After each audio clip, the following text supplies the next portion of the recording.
if you go to Facebook and do all the stuff. But as we know, it goes live on Facebook now. So hello and welcome.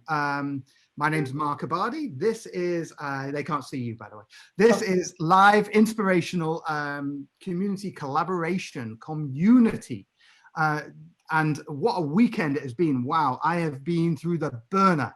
I tell you what, this scenario we're in really does ignite potential surrender to the edges that have been holding us all this time.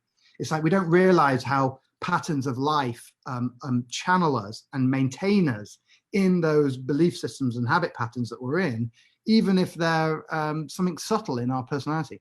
Anyway, so I went through the burner this weekend with my Z. That was fun.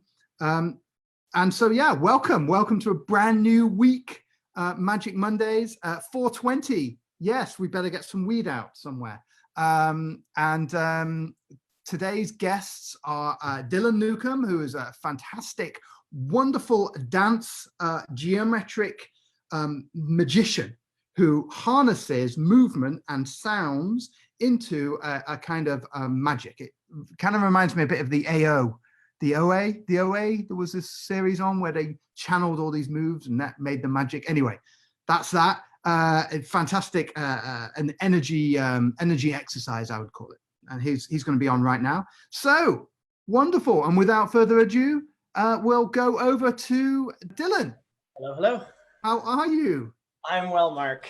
What did you think of my my description of your geometric enhancing of light and sound? Geometry is a nice word. I would say I don't talk about geometry on the front end so much as just that UZAZU is a very spatially oriented embodiment modality. We look at in UZAZU is a method for understanding body-mind awareness and how it moves in space, both internal space and physical space. So I don't know if I want to learn what our flow is here. Tell us about your background and how you came to this practice, because it's kind of like a Tai Chi, right? I mean, not that it's a Tai Chi, but in the sense that it's a movement that you do to move the energies inside your body. Yes. UZAZU is similar to Tai Chi in that it is a mind-body awareness engaging technique that helps you both shift energy, balance energy, and cultivate healthy pathways in your body-mind awareness. It even looks at first glance a little bit like it could be Tai Chi or Qigong, but it's really not. Anybody that knows Tai Chi and Qigong, if they get a little bit into Zazou, say, oh, there's a lot of differences here. UZAZU is really it's 17 years old. It's been evolving for I've been the lead researcher and developer of it for 17 years now. And it was started, it was started in the Netherlands where I lived for 20 years. I'm American, but lived from 20 to 40 in Holland, in The Hague. And my background was as a dancer, as a ballet dancer, modern dancer, and classical music composer, and Buddhist meditator. So I had music deep in me, movement, dance. Good combo that. And awareness cultivation. And I was experiencing at about 28 years old that it kind of felt like a little disjointed, just like these three paths of sound, movement, and consciousness were wanting to come together even more deeply. But I had music training over here. I had dance is like this, and I had meditation and consciousness is like this. And I had my daily life. And my daily life while being in the studio, when I was in the dance studio, it was very nice. It was lovely to be in a dance studio to make music, but my relationships weren't improving as quickly as my dancing was. You know, my relationship to money wasn't as graceful as my, compositions musically. Yeah. And I was starting to go, oh, this isn't just going to spill over and transform my whole life. And it started to dawn on me. Even like I thought 8 years into meditating 2 hours a day, my relationships are nowhere near where I thought they would be. You know, I thought, You're talking oh, about your relationships with other people, right? yes, yes. Interesting. So the extrapolation from one practice to another is not necessary. You weren't satisfied with that amount. No, yeah, it was like, I mean, don't get me wrong. I don't like meditate. Doing a lot of mindfulness meditation brought me so much, but it didn't manage to like repattern my attachment issues. I still had them. I was just more aware when they were being triggered. And Got you, yeah. even though I could do a very graceful duet on a stage and had trained in contact improv and could feel weight and flow with the body, it's a very different thing when you're sitting on a bed at 11 o'clock at night having an argument with your spouse or your girlfriend, right? It's like ballet training, contact improv. These things have limited usefulness in those situations. And so my question was, wait a minute, how can I integrate the mindfulness training more into the sound and the movement? And how can I take all of that and bring it more skillfully and usefully, practically into my daily life and the key types of challenges that I'm experiencing there? So from that inquiry, UZAZU was born. Lovely. I got a bunch of money together from the Dutch government and founded a research laboratory for sound and movement research, and just started to research. We brought in hundreds of test subjects and we had them make sounds, make different vowel sounds, and close their eyes, go off into a corner and just make the vowel sound and move. It was a very innocent place to start, but it was like, I want to know where vocal sounds and movements and then thought, emotion, and behaviors meet. So if you imagine this is how the whole thing started. And of course, I'll jump ahead in a moment and tell you where it's at now, because it's in a very different place. But it started as simply as, okay, take the sound ah, and just go ah, close your eyes and just go ah, and see how does your body want to move. And if you imagine, just being in a corner by yourself with a blindfold on, going ah for 10 minutes. And then people don't tend to go ah, they tend to tends to bring them out, right? And so then you come back, people would come back from their different corners and we'd take our blindfolds off and we'd interview each other. Like, how do you feel? Like, right. What types of movements did you do? What types of thoughts are you having? And just study that. How does sound and movement affect our feelings, our thoughts? Right.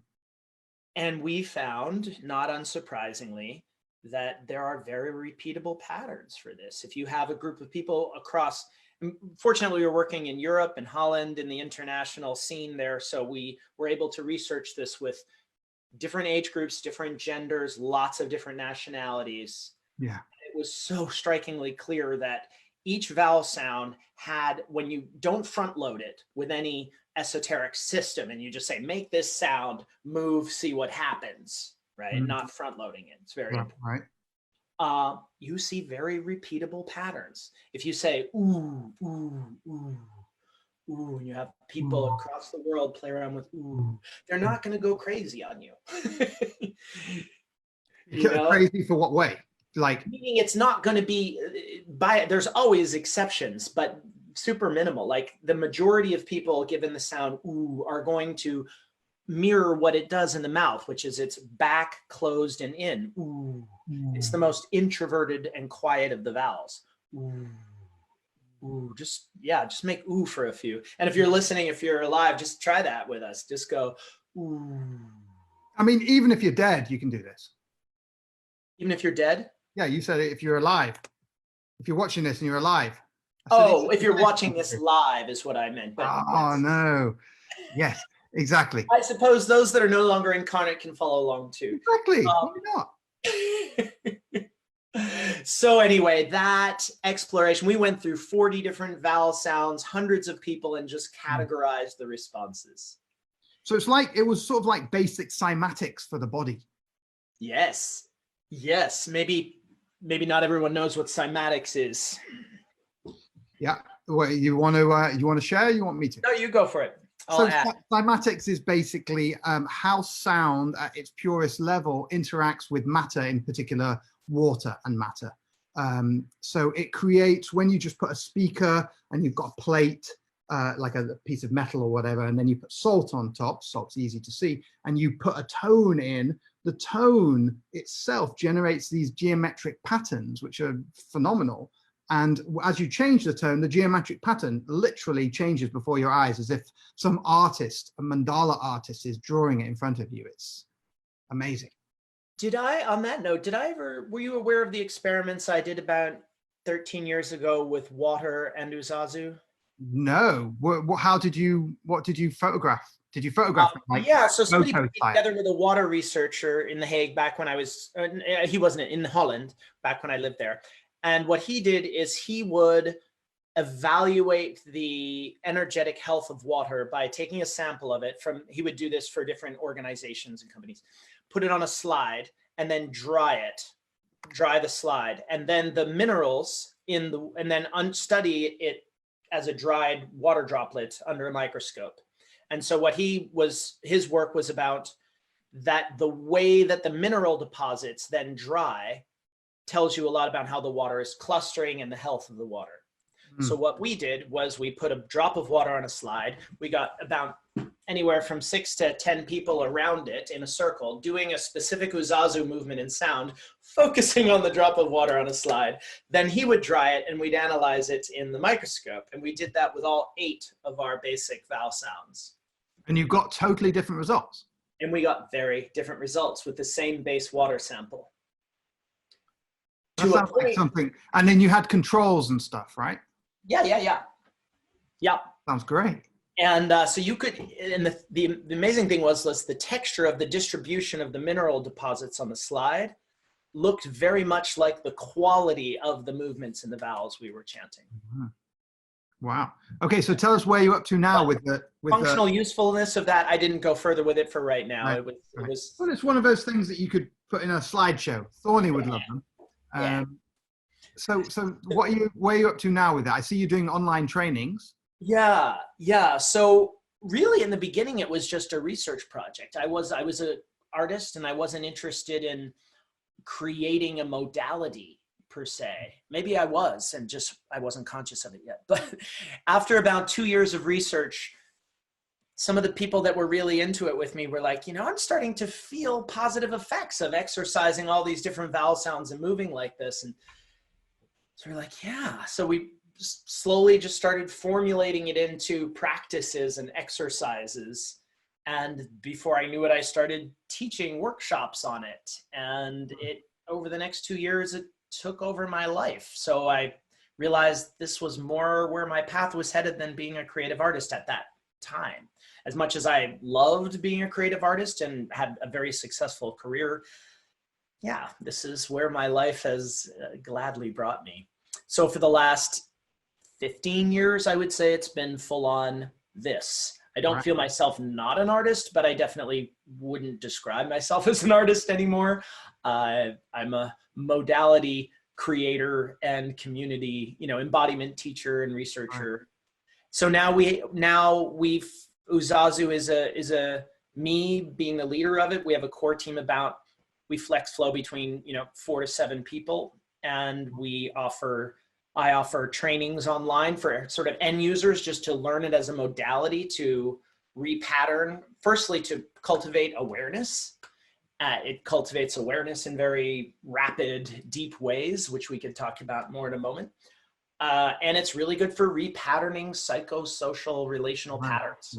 Right. So transforming how you naturally show up in relationship. So if it's good at repatterning, tell us about some of the patterns tell us about how movement and how we hold ourselves, how that encodes patterns. Tell us some of the basic, give us the intro to how the body systems might compress and record unhealthy patterns. Okay. So some context. So in UZAZU, we hold body, mind, and awareness as 3 indivisible, interrelated things, if you will.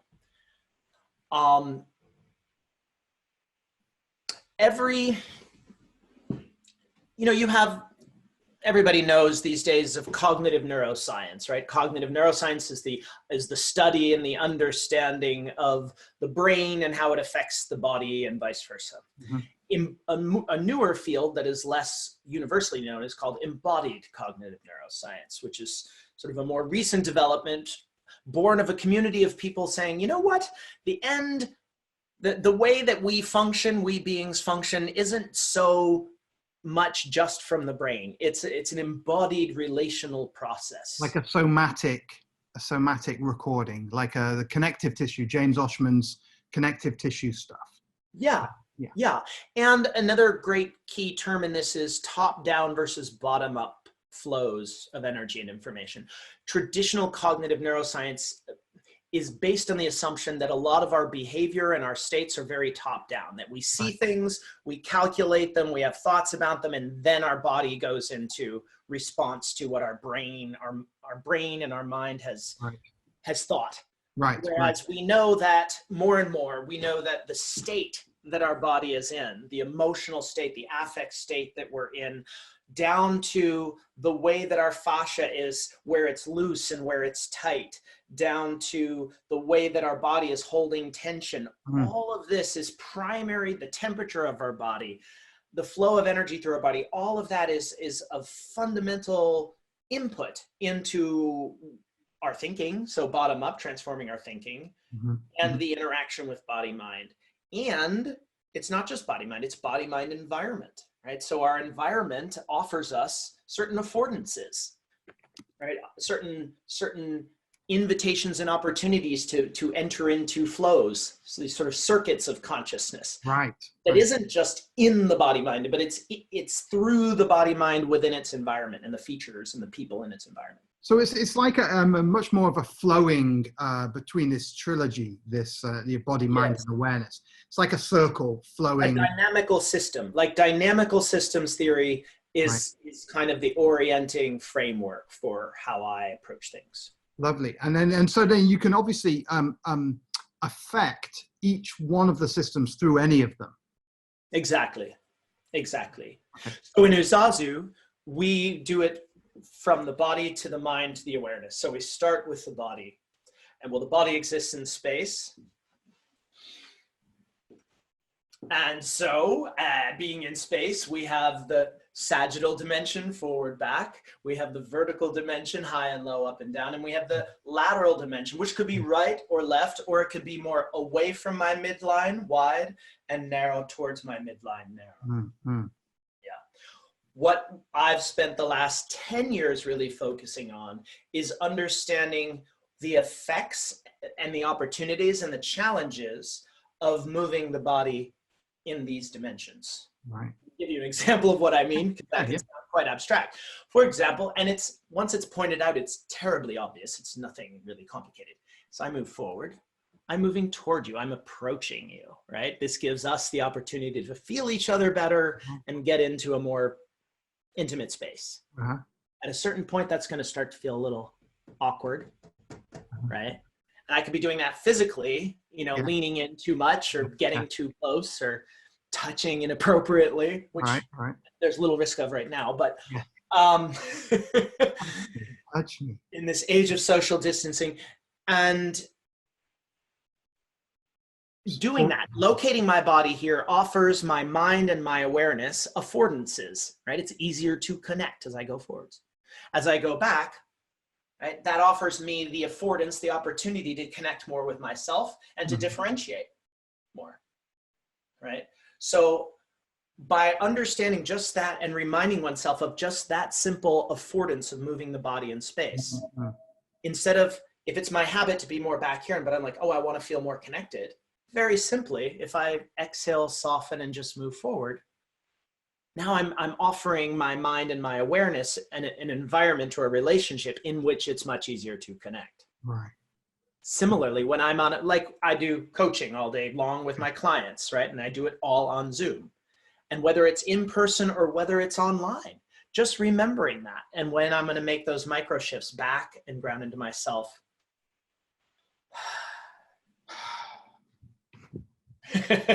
and then when I go forwards, when I go forwards, can I stay grounded in myself and bring that Ah, with me? Or do I polarize and leave it behind? So I'm like either you or me. yeah. And I suppose each interaction, each element of a you with someone else, there'll be a different level of the forwards backwards for Of what feels healthy and balanced. well, of where you're most grounded in. Mm-hmm. It's like there'll surely be a place where you've like, okay, here I'm most solid. And now the question is, can you take that grounding and bring it into where you're less comfortable, into the forward or the further back? Right, whatever that looks like. Yeah. Yeah. So how is that what you do with people? Do you help them to work through locating their zone of comfort first? Is because there are some practices that go to where you're uncomfortable. So in this, are you going to where you're comfortable first and then moving that comfort into the discomfort? It depends. I'll explain. So I just gave an example. Let me circle back on that in just a moment. So I gave the example of what we call the sagittal dimension, forward focusing, we call that other focused, Yeah. back supports more self-focused, but then down supports more sensing, whereas up supports more acting, sensory, motor. So we learn to amplify and support the sensory motor loop through moving in space. And you can see people who are numbing their sensation, who have because of trauma in the past, cultural influence, gender influences, whatever they are. If some people are lighter on the sensing and heavier on the acting, other people are lighter on the acting and heavier on the sensing. So moving, and the same for all the dimensions, but firstly, and this starts to answer your question, firstly, there is an opportunity for awareness gathering for both me and the client. Right. Yeah. Oh, let's do this. What's that like? Oh, let's go up and use action. What's that like? And it gives us a different frame of awareness to understand, oh, what goes, when I do this on a webinar, Mark, and I've done this so many times, you have everybody move back, notice what that's like, let it go. In between, we call that neutral, between any of the polarities. And then move forward. What's that like? Half of the people will raise their hand and say that the self-focus felt more comfortable. And the other half will raise their hand and say the other focus felt more comfortable. Right. And it's that way with each of these. Half of them are like, yeah, this felt really good, but this felt really yucky. And the other half is like, oh, I really needed this. This felt good. But oh, moving into action felt edgy.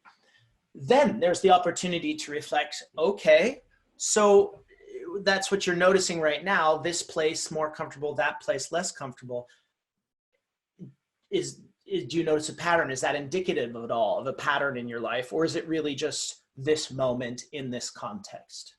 Because it can be either, but it's a great question, next question to ask, right? Like, oh, is it usually that way? Or is this like, can we say this is kind of how you roll? Or so that's step one, is getting to know our conditioned response of our patterning in a way that is non-cognitive.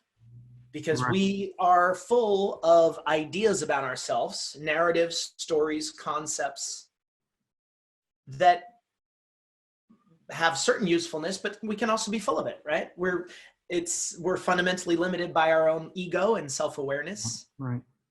And what makes us feel safe. Yeah, the ego defenses. And I suppose that was the question I was going for a little bit was, do you, because what I'm hearing from you is that you've got these like 6 dimensions or 3 split into 2, the duality of the 3 dimensions. 6 poles, yeah. And 3 poles. And, somewhere within that, within the what's the word? Within the coordinates of that, are going to be an area where you're most comfortable with, say, your older brother or your mum or your dad or your partner. Yes. There's going to be somewhere in that, like, oh, it's, I'm right in the middle on the up and down, but on the left and right, I'm like on the wide versus narrow, I'm kind of like a little bit more narrow. Is that the sort of thing that you bring people into looking at? Like where do they feel most comfortable on the dimension? Exactly. Yeah. Where is more comfortable? Where is less comfortable? And then, very important, is then tying that back to your life, right? So if somebody says to me, here's a common one. So just try this, put your body like this. And now move in towards pull your legs in your chest in towards narrow. Yeah, so that's a narrow embodiment, and then just let that go. And then go wide out this way. And soften the sides of your body and move this way. All right, so that's wide. So you got the narrow in here, and then you got the wide out here. I mean, it feels. Did you notice one of those feeling better than the other? Yeah, it's funny because, you know, as I shared at the beginning, I went through this burn this weekend with my partner. And, oh, yeah. And there's a part of me that wants to like cry and just like hide under a rock. There's another part of me that wants to like, Gah! And sorry, when you say a burn, what does that mean? When you go through something that's uncomfortable, and instead of blazing and blaming someone else, you sit within the discomfort yourself and own it completely, and Okay. let it like burn you. Okay. All right. You surrender in authentic observation of the pain that's occurred without trying to avoid it by blaming the other person for it. Yeah, great. Basic, standard, evolved, you know. So you spent some time this weekend being confronted with your stuff? Well, I mean, the story is irrelevant, but in order for me to be confronted with my stuff, it had to end up confronting her with her stuff. So I went and poked and poked and poked, and then she became the bear.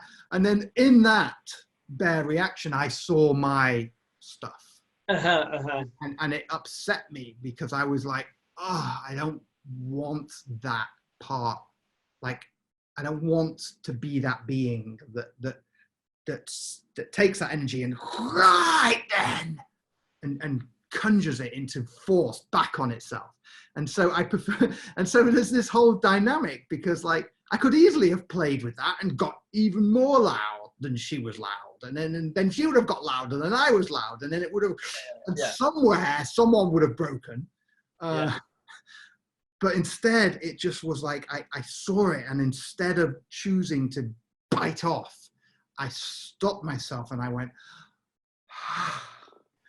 and I felt the discomfort of the non-reaction to it. I see.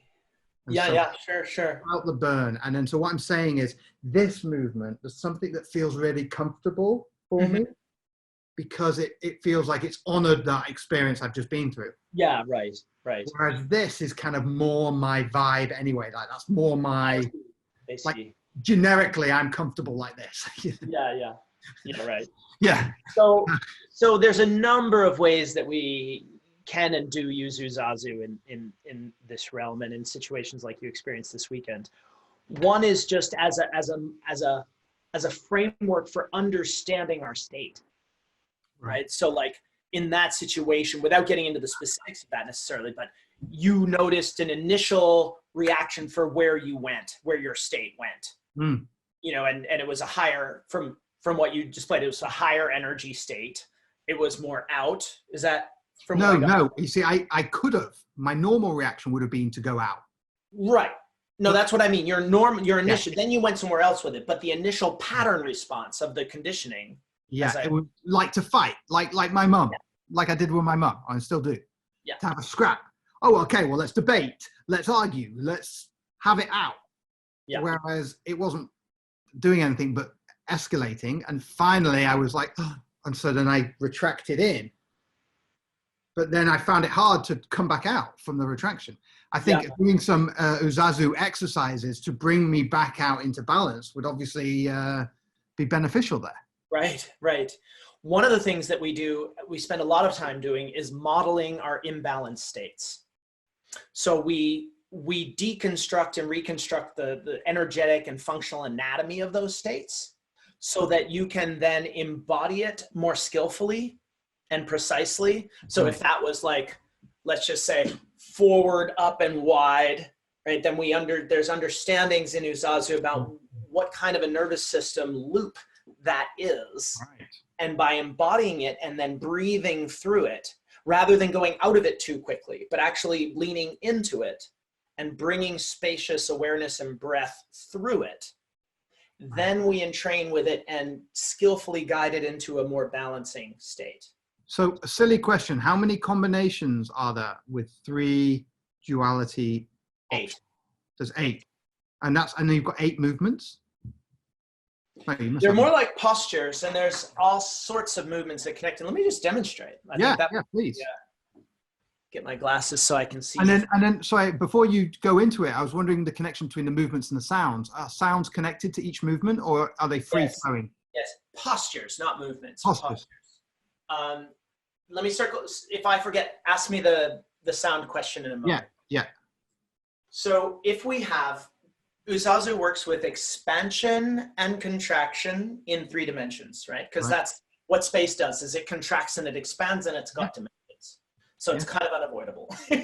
So we've got again, expansion this way, contraction, expansion, contraction. So if I go all contraction, that's back, down, and in. Yeah. And that's what we call sponge posture. And we use this for soothing and grounding. That's kind of where you were. Yeah, absolutely. It's also really good for processing grief. Yeah. Back, down, and in. Yeah, exactly. So this is the sort of mother posture in UZAZU, is sponge posture. And it's great for processing stuff. The next, but I won't try to teach this all right now, but just to give people a sense of it. Then the next one is again back, down, but it's wide. So we go back, down, and wide, and this is called cradle posture, where we're still self-focused sensing, but we're holding space for it. So we're not inside our feelings, we're relating to our feelings. Right. This is where self-regulation, self-compassion, kindness, a lot of the things that are practiced in mindfulness meditation, but in a more embodied way. Yeah. And so then at the first layer of it, we're just working with that. When do we want to sink into the feeling? And when do we want to hold space for the feeling? And we work at toggling and training people to toggle the awareness from being inside it, like the child, and then holding it like the parent. So you embody your inner child and your inner parent. And when you go from one move to another, do you have to come out and back to center and then go back in? Or from this, would you just kind of go like that? Great question. It really depends on where you're at and what needs to happen. A lot of with what I was just showing right now, typically no, we would just go directly, but with other integrations, we do what's called poofing. So we poof out of the posture back to neutral as a way of, we do that a lot. We always, when we go into a state or a posture, we always come back out of it to neutral to train ourselves, not only to get into states, but to be able to exit them as well. Right. And with regards to the breath, what's the breath relating to starting the posture? Like, do you breathe into it or out into it, or? There's no one standard way to do that. We found that I used to, Mark, marry the breath much more tightly to the postures. Like you would what breathe. I found is in practice, it really depends where somebody's nervous system is at, where their state is at, what kind of breathing will suit them. Let me just finish quickly giving you another. Sorry, I'm getting excited. I'm going to speed up now, but it's go for it. Sponge posture, cradle posture, but then we go into the upwards one. So that's I remember posture, to cultivate your own strength. So that's upward, in, and narrow. In self-focused, action, narrow. Back, up, in. Yep, exactly. And then we go wide from here into gateway posture, which is about holding space for yourself, a space of authentic self-integrity, as we call it. So back, it's up, wide. Yeah. Which is like your self-esteem of yourself as an agent, as someone doing things. Yeah. Whenever you take the body wide, what we've learned, wide body supports us to relate to things. It gives us perspective. It allows us to orient from a relational place. When you go narrow, Mark, you're literally going in to a certain place. It's like now you're in something. And it could be in the feeling of it, but it could be also high, right? It could be in the doing of it. This is what I'm going to do. Yeah. A lot of people, for example, they can be in the feeling, but then when it comes time to take action, they can't stay in the doing of it. The mind goes wide and starts saying, is this the right thing to do? I'm second guessing myself. What are other people going to think? Instead of like staying in the execution. Like goal orientated would be that. Yeah. Yeah. And like, just like keep doing it until it's done. Like stay in it. For other people, that's not the problem. It's like, no, I need to get outside of it and have more perspective. Right. Because everyone's coming from a certain location and that's unique to them. Right. So what your useful counterbalance would be, it depends on where you are to begin with. Exactly. Which is why we've developed a suite of assessments to quickly assess this stuff. But we'll maybe touch on that in a moment. So those are the back four postures. Right. My self-sensing and my self-action. But then we go from neutral and just feel this one.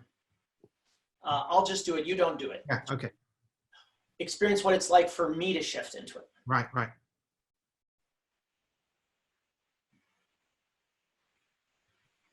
Forward, down, and in. Yeah. Yeah. Forward, down, and in brings us into what we call bridge mode. Yeah. Yeah. It's like communication. It's compassionate. It's. Yeah. It's direct empathic connection. Right. Right. Forward, down, and in. Yeah. Yeah. And because I'll want to leave more time for just discussion, but so we can go this way, then we can go broad and hold space in full posture for our whole relatedness to the environment and the ecology of that. And then we can go forward narrow. And this way, we call this channel posture, which is about. But this is up. This is forward, up, and narrow. Yeah. And this is where we make money. Like this one right here, this is the money posture in the sense of, can I actively assert myself and contribute something of value to others? Yes. It's obvious, isn't it? Yeah. It's like here. Yeah. Do I either devalue myself and say, here, I'll give you everything and I just hope that you love me? Or am I holding back and saying, I don't know if I have anything of value to give? Like what gets triggered there? Right? A lot of people who then move into personal development because they needed it, but now they want to make their living at it, but they're still in that, but I don't know if I can charge more than $30 for a coaching session, right? All that stuff that comes up. I wonder how this relates to the whole healer crisis element, where the healers don't feel that they can charge for their service. Big time, yeah. Because I mean, maybe there's this whole element in healing. There is this step back. There is this surrender. There is this open surrender, yet at the same time there's a kind of focused narrowness on the problem. Yeah. I suppose the thing is that is open, that step back, open, wide, up. What was that? Back, up. Gateway? Yeah, back, up, not in, back, up, wide. Here? Yeah. Yeah. What's that? Yeah, number 4. Yeah, that is very much valuing yourself and appreciating all your own goodness. And it's also at the same time vulnerability. There's a top end to it and a bottom end to it. Right. Of like, can I be honest and authentic in my own self-awareness of what I'm capable of and what I'm not capable of? Am I overselling myself? Or am I being shy and ashamed and insecure? All of that. This is where we get into the whole rich interplay of how one mode affects the other mode. Right. So if I'm here in what we would call a collapsed gateway or an insufficient gateway, feeling crappy about myself and what I've accomplished in my 49 years, nothing, and blah, blah, blah, right? And if I then take that into my channel, right?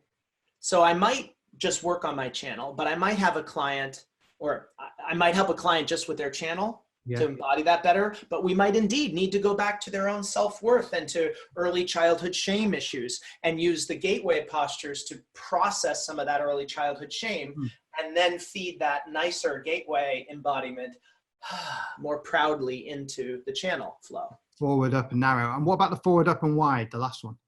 Alrighty, forward, up, and wide is called mesh posture.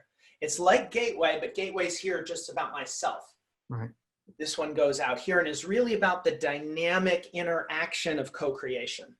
Does it feel safe to me to really just put myself out there and co-create with others? Mm-hmm. And at what point does that start to get too chaotic and frazzled? Because it's triple yang. It's like forward, up, out. Very quickly it becomes a shit show. So how do I integrate the sponge posture and the other postures into that so that I can play full out without losing it? This is such fun, Dylan. And obviously you've got your, each one have got its opposites, like the back, down, and in is the opposite of the forward, up, wide, right? Exactly. Yeah. And then so you've got your four sets. Your 4 sets. You know what I could do, which might be interesting for people, is just to quickly screen share what all of these 8 look like together. Great. Yeah, if you've got a diagram. Yeah. Can I just screen share? Absolutely. Right. So when we go self-focused sensing down here, that's where we get into the sponge and the cradle postures. Mm. And then when we go self-focused acting, that's where we go into pillar and gateway postures. Yeah. You get the drill. Here in fostering connection, that's the forward and down, bridge and field. And then collaboration is the quadrant in which we're doing that other focused action, which is really interaction in our channel and our mesh. Now, while we have this up, one thing that's really worth noting is that there's a very specific developmental sequence to all of this. And when we're a child, we are primarily, in our earliest years, until about 4 to 7, we are really focusing on just our own feeling. We're grounded in our own feeling. And we are slowly developing our relationship to ourselves, the way that our parents related to us, the way that they hugged us or didn't hug us, the attention they gave us. We are internalizing that into the way that we come to relate to ourselves. Yeah? So is that sponge and cradle? Sponge and cradle, right, is where our early childhood experiences and relational patterns get formed. And then we move into it starts in initial waves at 2, but starting around a 7-year-old, you start to get really that willpower that I'm going to do my own thing and you can't tell me what to do. And we start to have our ego starts to really assert itself. About the age of your daughter, is it? My daughter is now just turned 9 and she probably started this at around 6. So we're well into it by now. Now she is just starting to integrate this at the first level, which is at her stage of development is more about fitting into the group and belonging. And how do I have to conform myself to fit in harmoniously with the group? So it doesn't go round sequentially in the flower. It goes 1, 2, 3, 4, and then down here, 5, 6, 7, 8. And that cycle repeats itself, keeps repeating itself at higher and higher stages of development. Interesting. So I wonder if there's an interaction with astrology, just to go totally off on a whim. I have not, with the old UZAZU, and that's a longer story, I've sort of reinvented the technique about 4 years ago. We were studying its relationship with astrology. With the new one, we have not yet. This has a very, very tight integration with constructivist developmental theory. So what I'm talking about right now is very much inspired by Jane Lovinger's theories of evolution, Suzanne Cook-Kreuter, Terry O'Fallon, this school of stages of evolution. One of the things, for example, that can be immediately apparent as you look at this, people who have trouble in connections, they're either holding back or they're getting too dependent and enmeshed. Because this is developmentally after these first 2 things, we can work with their attachment issues and their relationship issues directly with UZAZU. But we also know that we have to go and look at these earlier patterns and see what developmental handicaps or what woundings might have occurred. Because if you're going into relationship with a significant other, trying to live a life together, when your own capacity to honor yourself and stand up for what you believe in is significantly compromised, it gets messy really quickly, right? Wow. So can I ask you a question in terms, do you work a lot or at all with couples? And if so, would, if somebody's identified somewhere that makes them feel either completely uncomfortable or completely comfortable, if the partner holds the corresponding opposite, Yes. like facing them, what Yes. effect have you noticed that has? Very, very potent. Very, very potent. Another way to look at this is that each of these postures are really just the way we move the body to activate a certain mode, right? Or way of functioning. Is that each of these postures, we track them in terms of not going enough into them, going healthily into them, and then going too far into them. So this is what we call the red ring on the outside, is what we call the excessive or overactivation of the state. The blue here is what we call the insufficient or underactivation of the state. Right? And so what we're very much looking at is identifying where the states are underactivated or overactivated. And then we have different repatterning protocols depending on what the state activation imbalances are. Well, I mean, you could have a whole mathematical equation from that, because you've added another 3 layers of. Yeah. And we do have a series of algorithms that operate on those. Wow, amazing. But hold on, we didn't actually talk about sound yet. Okay. So I noticed on the chart you had some sounds. Tell us about how, I mean, your initial work with the sound where people just went off into the corner and made the sounds. Yeah. Was that the basis for how you pattern sounds to the moves? And do people ever swap the sounds with the different postures? Right. Great question. Well, there's the long answer and the short answer. There's how I got to where I am now, which is a long story with many different twists and turns in it. Where I am now, we started, as I said, by just researching vowel sounds. How does it make you want to move? That's how this whole show got started. Yeah. Fast forward 17 years, we're in a very different place. So now what we use is a very established, what we've aligned around the most established model of phonetics, which is that any vowel sound can be differentiated by 3 dimensions in the mouth. By the place of articulation, how back is the tongue or forward is the tongue when you make the vowel sound, how open is the jaw or closed is the jaw, and how wide are the lips or how narrow are the lips. Brilliant. Well Does done. that sound familiar? Yeah. So literally what it turned out to be, and I can't believe it took me so long to see it, but is that we just mirror the mouth with body. It's like a fractal. Right. It is a fractal. So if I'm going into sponge posture, which is back, down, and in, I would do the same thing. Back, closed jaw, closed lips, which creates the ooh. And the tongue, is the tongue the forward back direction? Yeah, you just sort of pull if you say ooh, you just naturally pull the tongue back. Ooh, ooh. Yeah. Whereas the French U, right, the umlaut U, that's forwards. U. Yeah. So for example, in UZAZU, ooh is here, and U is here, bridge posture. U. So if you just feel the sounds together with the movement, ooh, ooh. Now, if I was just to move out from here, you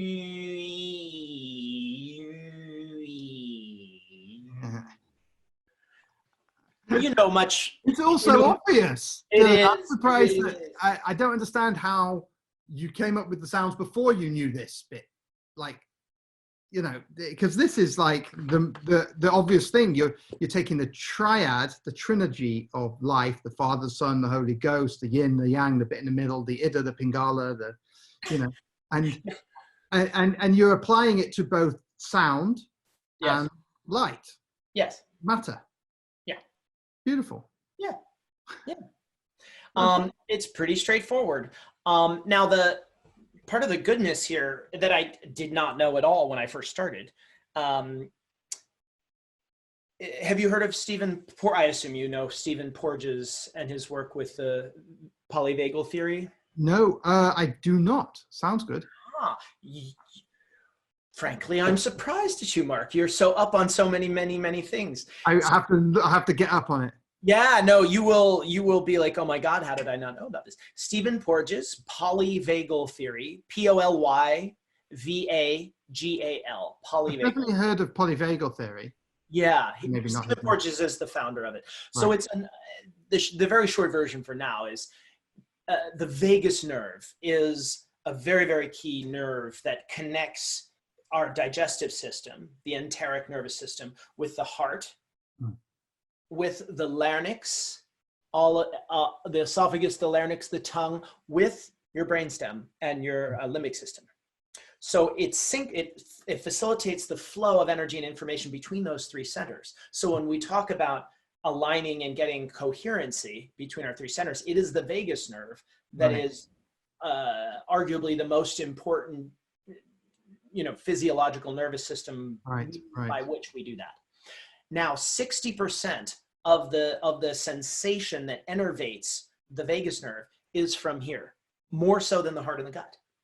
So when a mother speaks to her baby, whether it's still in the womb or holding it in the arms, it's the tone of her voice, the softness, the smoothness across all cultures.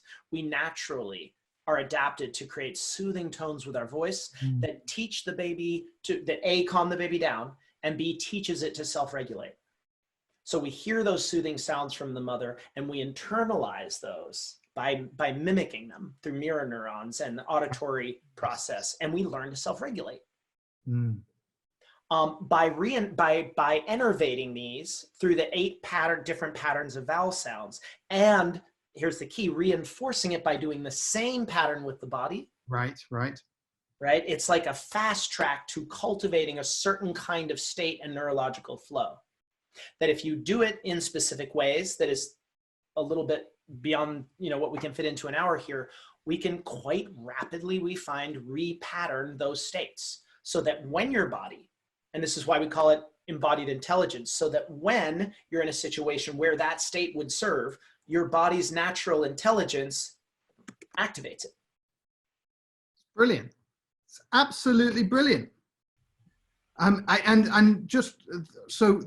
seems like there's 3 everywhere, right? We've got the body, mind, and then we've got the awareness. So the body is the postures, the mind, you could say, would be the sounds, and then the awareness is. No, I would. The sounds are really still the body, just higher up, but still the body. So they're both body stuff, and then the mind and awareness is just kind of coming along for the ride. No. We work a lot with contexts and holding specific context. So now I can just do bridge posture and notice how it feels, or I can imagine that I'm doing it with my mother. Or I can imagine I'm doing it, and that's a very different experience. Gestalt style. And then we also work very much with belief statements. So we have lists of specific belief statements that we have people say, both negative and positive. And we work very much with a synergy between those beliefs and the statements. I wonder how it would work with a sort of family constellation style Gestalt interaction. It's happening. People are doing it. It works really well. Amazing. Dylan, wow, thanks so much. Tell us about what you're doing. How can people get to see this? Have you got some workshops online? Yeah, so UZAZU.org, UZAZU.org. And there are, under the webinar section, there's like 2 different free webinars people can sign up and experience. We are, people at the bottom of the homepage, if you put yourself in the mailing list, over the coming 2 months, we're going to start offering more very, very low cost ways to learn UZAZU to help people out in this time. Great. So we just did that last week. We taught over 200 people UZAZU for $1. Nice. Just to try to get it into the culture as much as possible. And we have a certificate we work a lot with end users, as we call them, people that just want to do it personally, but I would say 60% of my focus is on helping professionals. So we have a lot of psychotherapists, coaches, facilitators that learn it, and they'll see on the website there's multiple opportunities there. And we're going to start another online training. We haven't announced it yet because we have to figure out when it is, but I have been doing live trainings, but those have all turned into online trainings. And we just finished a basic level professional training like 2 days ago. So we're going to do another one soon. Amazing. And obviously people can find the costs on your site about that. Roughly, yeah, they get the general idea. I haven't put a stake in the ground for when the next online training is. So amazing. And then clients, you see personal clients? People I do. That's my bread and butter. That's what I do 60% of my time. Excellent. And you see couples as well? Because for I me, do. I it love seems working. like, yeah, logical to work with Oh, it couples. works. Yeah, it's great. Yeah. And also it's really interesting for couples to do their embodied assessment and then to compare. Right, exactly. Right. Well, Dylan, thanks so much. It's been great having you come on and share UZAZU's evolution with us. So thank you for joining me on Magic Monday. Thanks to my guest, Dylan Newcomb with UZAZU, and Dr. Thornton Streeter, the Energy Medicine Exchange, and Biofield Sciences and Biofield Viewer. And this is Markabadi. I will also tell you, as I have to, I've got a book, Evolve, check it out. Like and share this video, have watch parties. Remember the lessons that it basically is you, the mountain breath, ground, breathe, and move to your awareness of where you exist inside the feeling of what you feel. How does it feel now? How does it feel when you do different movements? Check out Dylan's online workshops for free, and we'll see you again soon. Thanks very much. Markabadi signing out.